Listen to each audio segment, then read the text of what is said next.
Olá, começa agora o Religare Conhecimento e Religião. Como promover o cuidado com os biomas brasileiros e a cultura dos povos à luz de uma ecologia integral? No programa de hoje eu converso com o professor Paulo Agostinho Nogueira Batista. Ele é doutor em Ciência da Religião pela Universidade Federal de Juiz de Fora, professor da PUC Minas. Veio falar com a gente sobre o tema da campanha da fraternidade deste ano de 2017, Biomas Brasileiros e Defesa da Vida. Seja bem-vindo, Paulo. Prazer receber você aqui no Religare. Eu que agradeço. Você pode nos acompanhar pelo YouTube, em qualquer lugar. Basta você se inscrever no nosso canal e aí você aproveita para comentar os nossos vídeos e também compartilhar o Religare com os seus amigos. Paulo, você já de longa data se ocupa dessa relação entre teologia e ecologia. Como é que se dá essa relação? A teologia ela tem como valor fundamental a questão da vida, né? Ou seja, a criação, né? Que é a base de qualquer perspectiva, né? É dali que começa. Então, cuidar do ambiente, de todo o sentido, incluindo todos os seres, é fundamental. É fundamental para a teologia defender a vida. Sim, vários textos religiosos, várias narrativas religiosas começam, não é, ou com um mito da criação, uma narrativa da criação. A gente pode então fazer uma associação de que a religião se ocupa em primeiro momento com a criação, com o mundo que existe. Sim, é ali que estão as origens de tudo, né? E todas as tradições criam realmente mitos nessa linha, né? A Bíblia também tem seus mitos nessa linha e faz uma reflexão muito importante, né? Ou seja, todos somos responsáveis, administradores e cuidadores desse espaço. Sim. No caso, em especial, das campanhas da fraternidade, da Conferência Nacional dos Bispos do Brasil, chama a atenção que na última década, várias vezes esse tema da ecologia, ele aparece. Não é? O que, na sua visão, leva a Igreja Católica a essa preocupação e enfim, esse retomar, não é? Campanha atrás de campanha, esse tema? Quando não fala de ecologia propriamente, fala de algo relacionado ao cuidado da vida, no sentido mais amplo.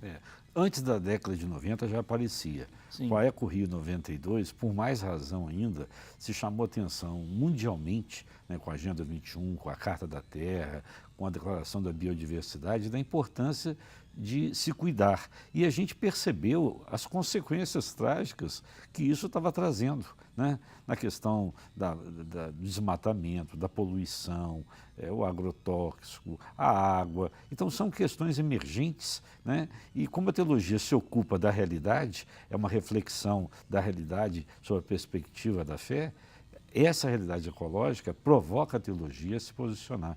E por isso a CNBB, né, organizou tantas campanhas da fraternidade nessa linha. Sim, só para retomar, né, por exemplo, lá já em 79, né, Por um Mundo Mais Humano, Preserve o que é de Todos. 86, Fraternidade à Terra. 2004, Fraternidade à Água. 2007, a Amazônia apareceu como tema.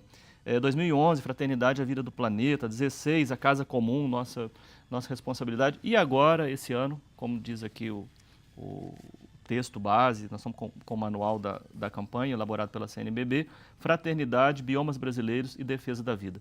Fala um pouco para nós desse tema, Paulo. De modo geral, qual que é o objetivo da campanha esse ano? Eu acho que os biomas refletem a realidade, né, ambiental que a gente vive. E o Brasil é uma riqueza incomparável com outros países e outras nações, né? Então, a preocupação com a defesa dessa vida no sentido amplo, né, inclui a vida humana, a vida vegetal, animal, mineral, ela é fundamental. Vivemos agora há pouco tempo uma tragédia aqui próximo, em Mariana, com impactos que vai, né, continuar, né? Esses impactos irão continuar durante décadas. Um crime ambiental gravíssimo, né? Bom, nós fomos procurar a palavra de um especialista, colega professor do Departamento de Geografia, que você também conhece. Vamos ouvir o que ele tem a dizer sobre o tema da campanha da fraternidade deste ano. O Brasil é um país mais biodiverso do mundo, né? E essa biodiversidade ela é expressa de diversas formas, né? Da variabilidade genética, da quantidade de espécies, do número de ecossistemas, das paisagens, etc. E a gente não pode se esquecer que as pessoas, as populações, elas vivem de biodiversidade. Então a gente tem dentro, associada, né, relacionando-se com essa diversidade um conjunto de comunidades de pessoas, né, que aprenderam a conviver com esta diversidade e a exploram para o seu sustento, né? O Brasil, se a gente for pensar em como é que essa biodiversidade se expressa no Brasil, a gente tem aí pelo menos 6 grandes biomas. Dentro de cada um desses biomas, se a gente for pensar, pensando do ponto de vista social, a gente tem um conjunto de populações que aprendeu a explorar esses recursos de formas diferenciadas, né? Além dos portugueses que vieram, dos europeus, né, que vieram com um sistema produtivo que foi bastante devastador, a gente tem também populações tradicionais que exploram esse bioma de uma outra forma, completamente diferente, extraem dele o seu sustento de uma forma, vamos dizer assim, bastante razoável, bastante sustentável. Então a gente tem, por exemplo, dentro do Cerrado, um conjunto de populações tradicionais como ribeirinhos, geraizeiros, vazanteiros, etc., que aprenderam a explorar os recursos sem devastar esses biomas, né? E se a gente for pensar em termos de conservação, é claro que o país tem uma preocupação com a conservação, mas essa conservação desses biomas, através de unidades de conservação, ela não se dá, por exemplo, de maneira equitativa com a representatividade desses biomas no território.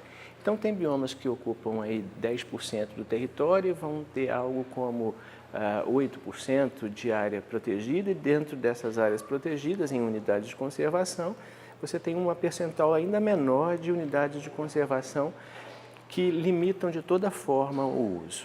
Então, a gente pode imaginar que esses biomas eles se encontram ameaçados tanto quanto o modo de vida dessas populações tradicionais que eles abrigaram secularmente ao longo da história desse país. Obrigado, então, professor Alecir Moreira, do Departamento de Geografia. Paulo, você já teve a oportunidade também de estar com o professor Alecir em alguma ocasião, discutindo com ele sobre esse tema.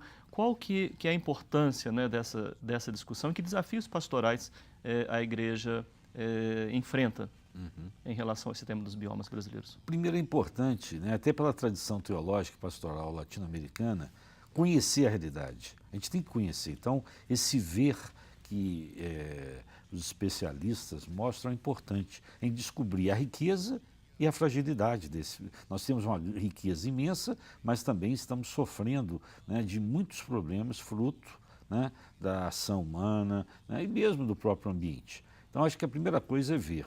Depois a gente analisar isso, julgar essa realidade, né?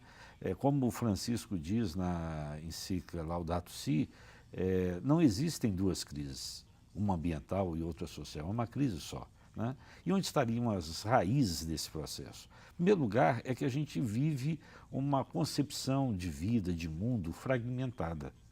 É uma fragmentação conosco, uma fragmentação na relação com o outro, com o ambiente e até com o sentido da vida, que para muitos, né, é Deus. Então, veja, a gente tem que pensar novamente, conhecer a realidade, refletir criticamente sobre essa fragmentação. É preciso uma religação. Se a gente não fizer esse processo, não muda. Vai ser mais um tema, nós faremos mais uma campanha, mas isso não vai produzir ações concretas, né? Então, a primeira questão é justamente conhecer. É a questão da consciência dos problemas, desafios que a gente tem pela frente. E na direção daquilo que o Papa Francisco sinaliza também na sua encíclica, que é a conversão ecológica. Pois é. A questão de você mudar o estilo de vida é muito difícil, né? A gente está numa zona de conforto, a gente está acostumado com esse tipo de bens, só que nós não temos planeta para atender esse desejo, esse ritmo de consumo que a gente tem. Não existe, né, condição.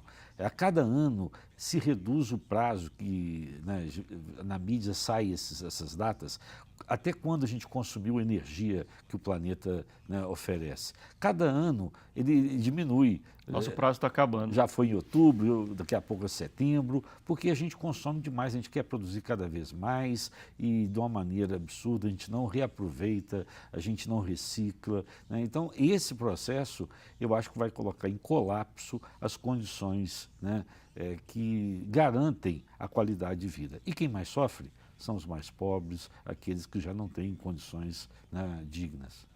No próximo bloco, nós vamos conhecer um pouco mais de cada um dos biomas brasileiros e o professor Paulo vai comentar sobre vários desafios pastorais em cada uma das realidades. Nós vamos fazer um breve intervalo e voltamos já.